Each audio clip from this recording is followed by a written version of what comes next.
আজকের এই ভিডিওতে একেবারে মুচমুচে কুড়মুড়ে শিম পিঠের রেসিপি আপনাদের সঙ্গে শেয়ার করব। একেবারে অল্প তেলে তৈরি নারকেলের পুর ভরা এই নতুন পিঠের রেসিপি বাড়িতে একবার হলেও বানিয়ে দেখুন, বাড়ির সকলের কিন্তু খুবই ভালো লাগবে। চলুন তাহলে দেরি না করে ঝটপট আমার সঙ্গে পিঠের এই রেসিপি দেখে নিন। নমস্কার বন্ধুরা, পিনাজ হেসেলে আপনাদের সবাইকে স্বাগত জানাই। আমার চ্যানেলের ভিডিওগুলি ভালো লাগলে আমার চ্যানেলটি কিন্তু অবশ্যই সাবস্ক্রাইব করবেন। রেসিপি শুরুতেই পিঠের পুরের জন্য কেটে রাখা নারকেল নিয়েছি। নারকেলের মধ্যে দুটো এলাচ ও পরিমাণ মতো চিনি সহযোগে আমি একটা পেস্ট তৈরি করে নেব।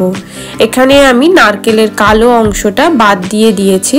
এখন আমি এই নারকেলটা অল্প জল সহযোগে বেটে নিয়েছি। এখন এই বেটে নেওয়া নারকেলটা একটা পাত্রে ঢেলে নিয়ে গ্যাসের চুলোয় বসিয়ে দিয়েছি।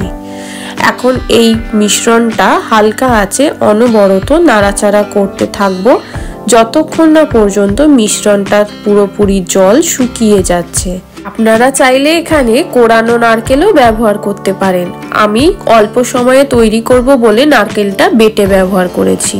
দেখুন জলটা কিন্তু আস্তে আস্তে শুকাতে শুরু করেছে। এখন আমি এর মধ্যে স্বাদ অনুযায়ী নুন দিয়ে দিলাম।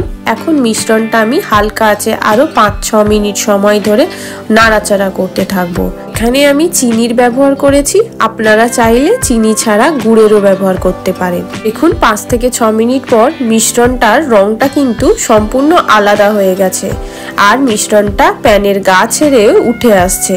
এই পর্যায়ে আমি গ্যাসের ফ্লেম অফ করে মিশ্রণটা একপাশে ঠান্ডা হবার জন্য রেখে দেব। আশা করি পুর তৈরির এই সহজ রেসিপি আপনাদেরকে ভালো লেগেছে। অপর পাশে পিঠে তৈরির জন্য এখন আমি আটা মেখে নেব। যে জন্য 1 কাপ পরিমাণ আমি ময়দা নিয়েছি। ময়দাটা আমি এখানে চেলে ব্যবহার করব। ময়দা চালা হয়ে গেলে ময়দার মধ্যে নুন ও 1 চামচ পরিমাণ ঘি ময়াম দিয়ে ভালোভাবে হাত দিয়ে মাখতে থাকবো। পিঠের মধ্যে খাস্তা ভাব আনার জন্য আমি এখানে এই ঘিয়ের ময়াম ব্যবহার করেছি। ভালোভাবে মাখা হয়ে গেলে এখন নর্মাল টেম্পারেচারে জল ব্যবহার করে একটা সফট ডো তৈরি করে নিয়েছি। এখন ডো থেকে ছোট ছোট লেচি কেটে নিচ্ছি। এখানে আমি 3টে লেচি কেটে নিয়েছি। এখন লেচিগুলোর একটা নিয়ে রুটির আকারে বেলে নেব। রুটি বেলা হয়ে গেলে রুটিটা আমি চৌকো পরোটা তৈরির আকারে মুড়ে নিচ্ছি। দেখুন কত সহজভাবে মুড়ে আমি চৌকো শেপ করে নিয়েছি। এই একইভাবে দুটো তৈরি করে নিয়েছি। এখন পরোটার একটা লেচি নিয়ে অল্প ময়দা ছড়িয়ে আমি একেবারে চৌকো আকারে বেলে নেব। পিঠে খাস্তা করার জন্য এই রুটিটা কিন্তু খুব পাতলা করে বেলতে হবে। বেলা হয়ে গেছে, দেখুন কতটা পাতলা করে আমি বেলে নিয়েছি। এখন রুটিটা দুভাগে ভাগ করে নিয়েছি। এখন এক ভাগের মধ্যে ঠান্ডা করে রাখা নারকেলের পুর লম্বাভাবে দিয়ে হাত দিয়ে ভালোভাবে চারিদিকটা সিল করে দিয়ে হাত দিয়ে আমি একটা সাধারণ ডিজাইন তৈরি করে দিচ্ছি যাতে পিঠেটা ভাজার সময় খুলে না যায়। আপনারা চাইলে অন্য যে কোনো ভাবেও বানিয়ে নিতে পারেন। এই একইভাবে আমি সমস্ত পিঠে তৈরি করে নিয়েছি। এখন পিঠেগুলো ভাজার জন্য আমি চুলোয় একটা তাওয়া বসিয়ে গরম করার জন্য রেখে দিয়েছি। তাওয়া গরম হয়ে গেলে তাওয়ার মধ্যে আমি পিঠেগুলো এক এক করে দিয়ে দিচ্ছি। খেয়াল করবেন প্রথমেই কিন্তু আমি তেল দিয়ে দিইনি। পিঠেগুলো হালকা করে আগে একটু তাওয়ার মধ্যে সেঁকে নিচ্ছি, ঠিক রুটি সেঁকার মতো। পিঠেটা দুদিক একটু সেঁকা হয়ে গেলে এখন আমি উপর থেকে 1 থেকে 2 চামচ তেল ছড়িয়ে দিচ্ছি।